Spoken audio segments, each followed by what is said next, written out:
ఒక కోరికను తీర్చుకోవడానికి మనం ప్రయత్నం చేసి తీర్చుకున్నాం అనుకో, ఇక అంతటితో ఆ కోరిక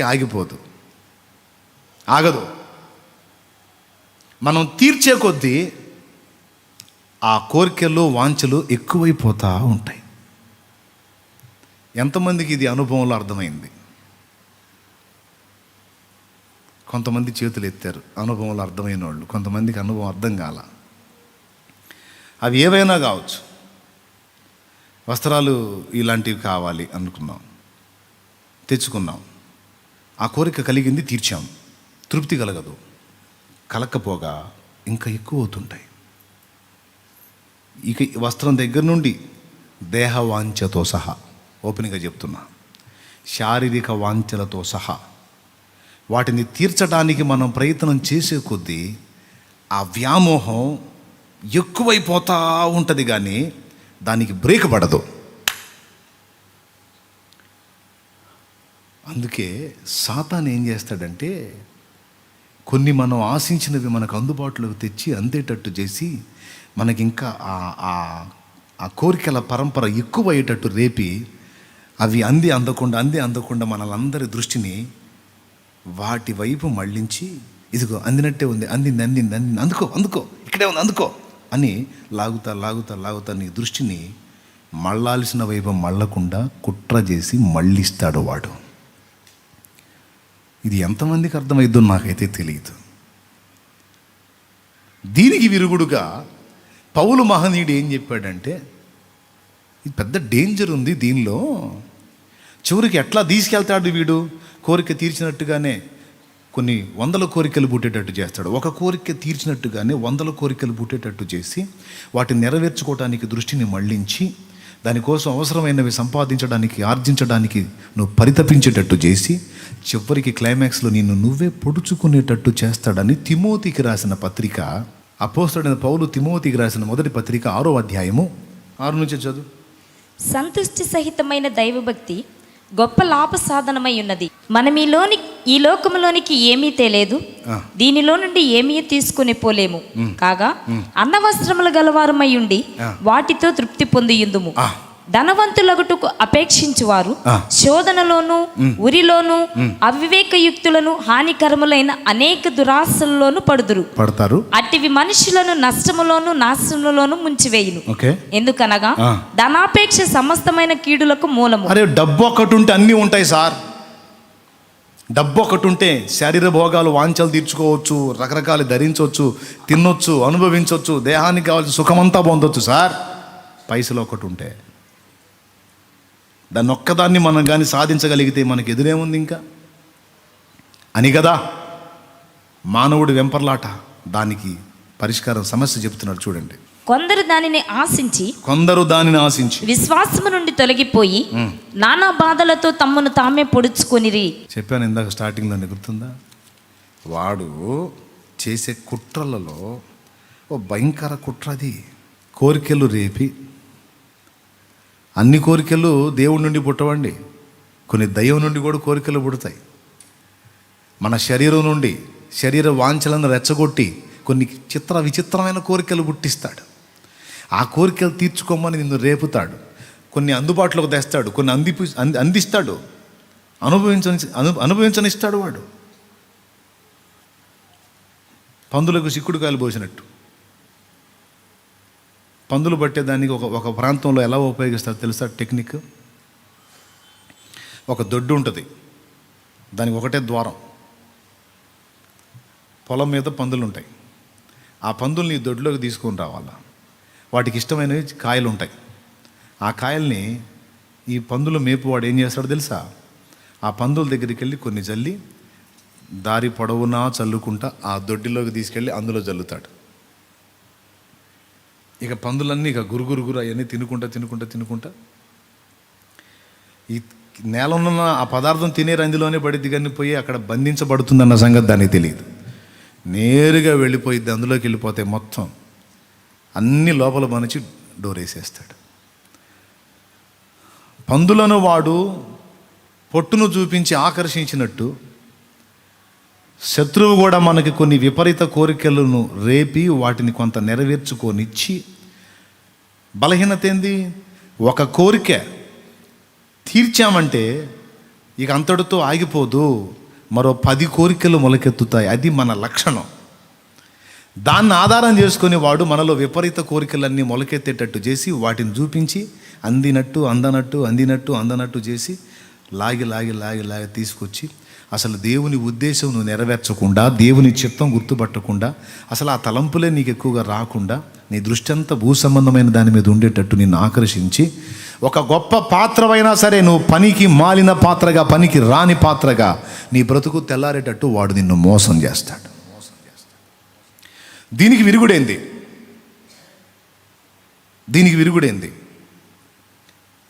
అంటే భూ సంబంధమైన వాటి విషయంలో దేవుడిచ్చిన స్థాయిలో ఎక్కడికక్కడికే తృప్తి చెందటం అనేది సాధన చేయాలి. బైక్ లేదు, సైకిల్ ఉంది, స్తోత్రం. ప్రభువు ఇచ్చే నాటికి బైక్ ఇస్తాడు అవసరమైతే. ప్రస్తుతానికి నాకు సైకిల్ ఉంది చాలు. అసలు సైకిల్ కూడా లేనోడు కాళ్ళు నడక నడుస్తున్నాడు, వానికంటే బెటర్గా. చెప్పులు లేనోడు దేవుని సన్నిధిలో మోకాళ్ళలోని ప్రభువా నాకు చెప్పులు లేవని ఫీల్ అయితే, కాళ్ళు లేనివాడు వచ్చి అతని పక్కన ప్రార్థన చేస్తున్నాడంట. అప్పుడు అతను చూసి ఇతను దేవుని స్తుతించాడు, నాకు కాళ్ళు ఉన్నాయి చెప్పులు లేవు, కానీ వానికి కాళ్ళే లేవు. సో వానికంటే నన్ను ఉన్నతంగా ఉంచినందుకు నీకు స్తోత్రం ప్రభువా అని స్తుతించి లేసి వచ్చాడంట. ఇది జీవిత సత్యం, బ్రతుకు రహస్యం, మనశాంతి రహస్యం. ఇది గొంతెమ్మ కోరికలు పెట్టుకొని తలకాయ నిండా అవి నెరవేర్చుకోవటానికి అన్నపానాలు పట్టక, రాత్రి పగలు నిద్ర పట్టక, వాటిని నెరవేర్చుకునే దిశలో ఆరోగ్యాన్ని పాడు చేసుకుని, ఏమండి చిత్రవదగా ఆలోచించి రకరకాల రోగాలకు గురై తీరా సంపాదించి చివరికి తీసుకెళ్ళి దాన్ని ఏదో చేయాలనుకుని ఏదో చేసుకునే వాళ్ళని ఇంతమందిని చూసినా. ఇప్పుడు టోటల్గా నువ్వు చెప్పేది ఏంది అంటే తృప్తి చెందవలసినవి ఉన్నాయి. ఏంటివి అవి అంటే భూ సంబంధమైనవి. తిండి కావాలి, ఉన్నంతవరకు స్తోత్రం. సిగ్గు కప్పుకోవడానికి బట్ట కావాలి, తలదాచుకోవడానికి నీడ కావాలి, స్తోత్రం. ఇక డాబు దర్పాలకు పోయి, డాంబికాలకు పోయి, బ్లంట్గా చెప్పాలంటే ఎచ్చులకు పోయి ఇబ్బంది పడటం కొంతమంది తెలివి తక్కువ మాలోకాలు చేసే పని. అబ్బాయికి పెళ్ళిడు వచ్చింది, పెళ్ళి చేయొచ్చు, 2 లక్షల్లో చేయొచ్చు, ఎచ్చులకు పోయి 20 లక్షలు కూడా చేయొచ్చు. 10 లక్షలు అప్పు అయితే అయింది, అవతలాడి మీద మనం ఇంకో గ్రాండ్గా చేయాలని. కానీ పెళ్లి చేసినోడికి చేసుకున్నోడికి ఇద్దరికి 10 లక్షలు అప్పు, మనశ్శాంతి ఉండదు. ఇక పెళ్లి చేసుకున్నవాడికి పాపం పెళ్లి కుమార్తె కనపడదు. ఎక్కడెక్కడ వడ్డీలు తెచ్చారో ఆ వడ్డీలు ఇచ్చిన వాళ్ళు మొత్తం కనపడుతుంటారు దురాత్మల్లాగా. ఎవడికి మనశ్శాంతి ఉండదు. బిల్డప్ మాత్రం అసలు మామూలుగా చేశారు, అబ్బో గొప్పగా చేశారు అనిపించుకోవాలని. జస్ట్ పోల్చి చెప్తున్నాను. ఎందుకంటే మా అన్నయ్యకి మ్యారేజ్ చేశారు, పెద్ద మొత్తం పెట్టి చేశారు. దగ్గరగా 70,000 నుంచి 80,000 రూపాయలు అప్పట్లో ఖర్చు పెట్టి చేశారు. అప్పటికి మాకు అది ఎక్కువ పెళ్ళి అనమాట. మా స్థాయికి 80,000 రూపాయలు పెళ్ళి.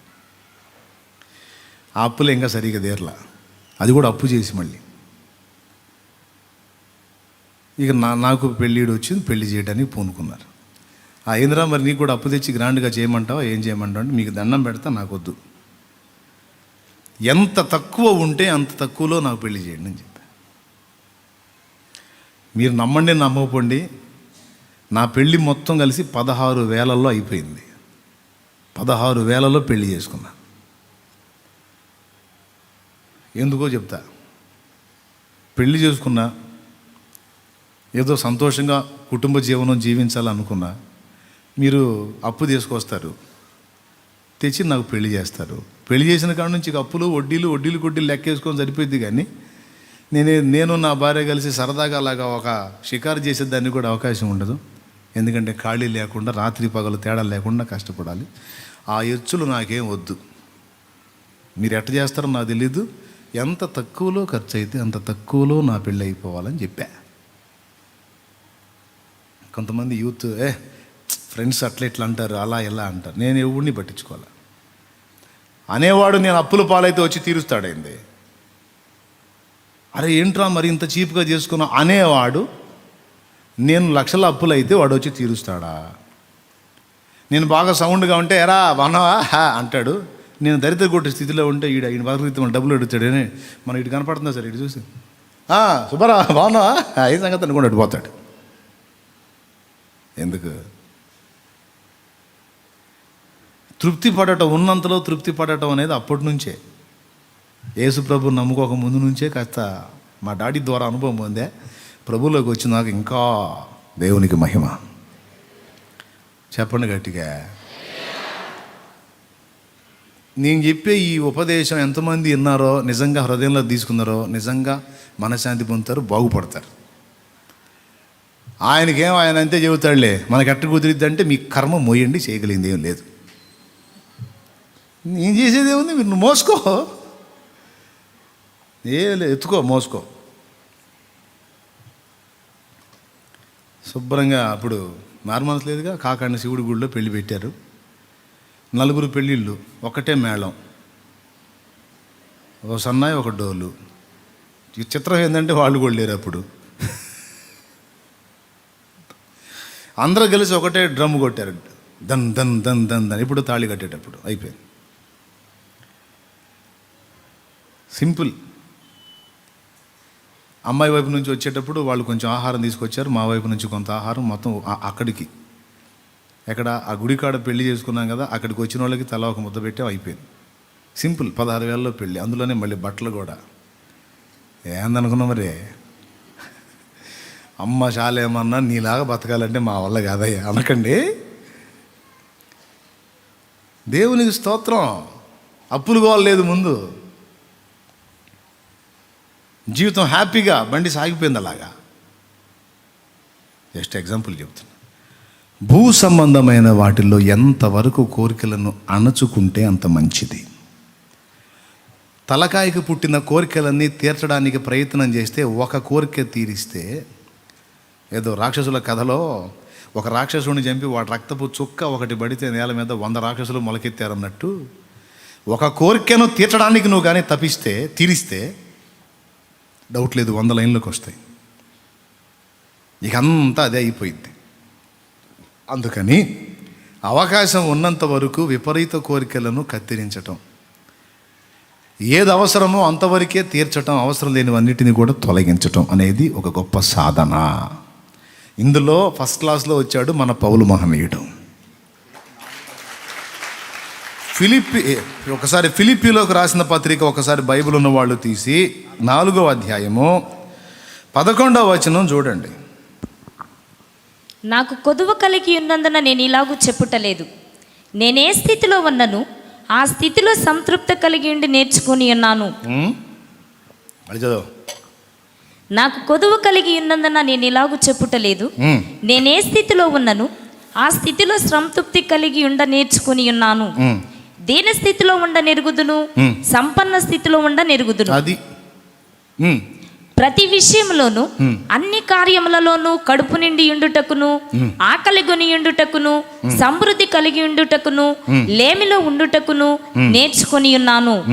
నన్ను బలపరచువాని యందు నేను సమస్తమును చేయగలను. దేవునికి మహిమ కలుగును గాక. చెప్ప గట్టిగా అందరు కలిసి ఒకసారి స్తోత్రం చెప్పండి. ఏం చెప్పాడు? ఏ స్థితిలో ఉన్నా నేను తృప్తి కలిగి ఉంటాం నేర్చుకున్నా. గొంతెమ్మ కోరికలు పెట్టుకుని అవి తీర్చుకోవడానికి, వాటి కోసం వాంఛతో పరుగులెత్తి అవి నెరవేరి ఎందుకు? దేవుడిచ్చినంతలో ఉన్నంతలో. సముద్ర తీరం దగ్గర ఒకడు కూర్చున్నాడంట, నాలాంటి వాడు ఒకడు కూర్చున్నాడంట. పడవ మీద కూర్చొని కూని రాగాలు తీస్తున్నాడు, రే రే రే రే రే అనుకుంటూ కూర్చున్నాడంట. మీలాంటి పెద్ద ఆయన ఒక ఆయన వచ్చాడు. అబ్బాయి కళ్ళజోడు ఇలా సరి చేసుకుంటూ ఏం చేస్తావు అన్నాడట. అన్నాడంట. ఏం చేస్తావా నువ్వంటే, నేనండి నేను చేపలు పడతానండి అన్నాడంట. చేపలు పడతావా? మరి టైం 10 గంటలైంది, ఇంకా బోల్డ్ అంత పొద్దుంది, ఖాళీగా కూర్చొని కూనరాగాలు తీస్తున్నావేమయ్యా అంటే, పట్టేశానండి, పట్టాల్సిన చేపలు పట్టేశాను, ఇంక ఈ రోజుకి అయిపోయింది అంతే. అయిపోవటం ఏమిటయ్యా, టైం చాలా ఉంది కదా, కష్టపడేటప్పుడు కష్టపడాలయా, టైంలో సంపాదించాలి అన్నాడంట. నేను చేయాల్సింది చేశాలండి, మీరేదో పని మీద ఉన్నట్టున్నారు, చూసుకోండి. పని మీద కాదయా, నీకోసం చెబుతుంటే తిక్కలోలాగున్నాను అంటే ఏమంటారు మీరు అన్నాడు. కాదయా, కష్టపడాల్సిన టైంలో నువ్వు ఖాళీ కూర్చొని కూని రాగాలు తీస్తావేమయ్యా, ఇది కాదు, ఈ టైం కష్టపడాలి నువ్వు. సరే ఏమొచ్చింది అన్నాడంట. ఏమొచ్చింది, ఏముంది, మళ్ళా పడవ తీసుకొని సముద్రంలోకి పోతే మంచిగా చేపలు పడతాయి. పడ్డాయి. పడితే డబ్బులు వస్తాయి. వచ్చినాయి. వస్తే ఏముంది, ఇంకా 2 వలలు కొనుక్కోవచ్చు. కొన్నాను. అయితే ఏముంది, ఇంకా మరిన్ని చేపలు పట్టవచ్చు. పట్టాను. అయితే అమ్మేస్తే ఇంకా డబ్బులు వస్తాయి. వచ్చినాయి. అయితే ఉందయా, ఇంకొక పడవ కొనుక్కోవచ్చు. కొన్నాను. అయితే కొంటే ఉంది, అందులో కూడా వలలు సమకూర్చుకోవచ్చు. సమకూర్చాను. అయితే 2 దోణిలతో చేపలు పట్టవచ్చు. పట్టాను. అయితే ఇంకా డబ్బులు ఎక్కువ వస్తాయి. వచ్చినాయి. అయితే ఇంకో పడవ కొనవచ్చు. కొన్నాను. 3 పడవలు. అయితే మళ్ళా ఏం మాటలు, మళ్ళా అయిపోయింది. ఇప్పుడు 4 పడవలు అయినాయి, 5 పడవలు అయినాయి, 10 పడవలు అయినాయి. 10 మంది పనోళ్ళు, వాళ్ళకి సహకారులు ఒక్కొక్క పడవకి 4, మొత్తం 10 పడవల మీద 50 మంది. ఓకే, లక్షలు డబ్బులు వస్తాయి. వచ్చినాయి. వస్తే ఏముంది, లక్షలు కోట్లు డబ్బులు వస్తాయి కనుక హాయిగా కూర్చొని జీవితాన్ని అనుభవించవచ్చాయా అన్నాడు. మరి ఇప్పుడు నేనేం చేస్తున్నాను అన్నాడు. ప్రస్తుతం నేనేం చేస్తున్నాను సార్, నేను అదే చేస్తున్నాను అన్నాడు.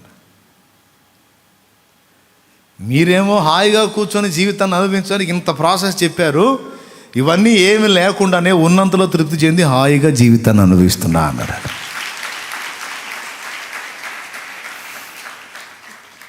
అర్థమైందా? కాలేదా? అయిందా? ఎట్లా?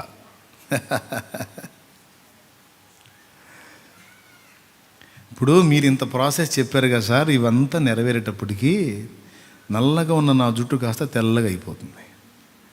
ఆరోగ్యంగా ఉన్న దేహంతో రాత్రి పగలు డబ్బో అని కంటికి నిద్ర లేకుండా, ఒంటికి సుఖం లేకుండా, కడుపుకు తిండి లేకుండా ఆర్జించానండి. అన్నీ సమకూర్చి తీరా కుప్పేసిన తర్వాత తీపి తిందామంటే షుగరు, కారం తిందామంటే బీపీ, మధ్యస్థంగా తిందామంటే గ్యాస్ట్రిక్ సమస్య, ఏదన్నా కాస్త దుంపలు గట్రా తిందామంటే మోకాళ్ళ నొప్పులు, మాంసాహారం తిందామంటే కొవ్వు కొలెస్ట్రాల్. హలో, చివరికి ఇంత సంపాదించి నా గొంతులో పోసేది రాగి జావా,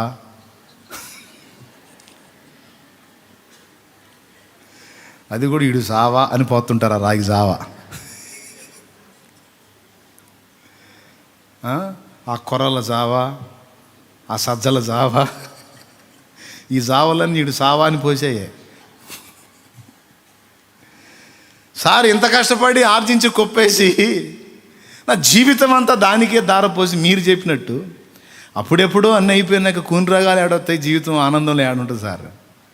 అదేదో అన్నీ బాగున్నప్పుడే కలిగిన దానిలో తృప్తిగా ఏ రోజుకి ఆ రోజు దేవుని కృపలో ఆనందిస్తూ ఉన్నాను సార్ అన్నాడు. కాబట్టి ఇందు మూలంగా మీ యవన మందికి తెలియజేయటం ఏమనగా, దేవుడు ఇచ్చిన దానిలో తృప్తి కలిగి ఉండటానికి నేర్చుకోండి. మొదటిది, విపరీతంగా పుట్టే కోరికల్ని అవకాశం ఉన్నంత వరకు కట్ చేసి వాటిని నెరవేర్చకుండా సావగొట్టడానికి ట్రై చేయండి. 2, ఏంటి, పిచ్చి కోరికల్ని ఏం చేయాలమ్మా, పెంచి పోషిస్తే సావగొడతాయి మనల్ని. అందుకని అవి ఎక్కువ డెవలప్ కాకుండా వాటిని మనం చంపిపడేయాలి.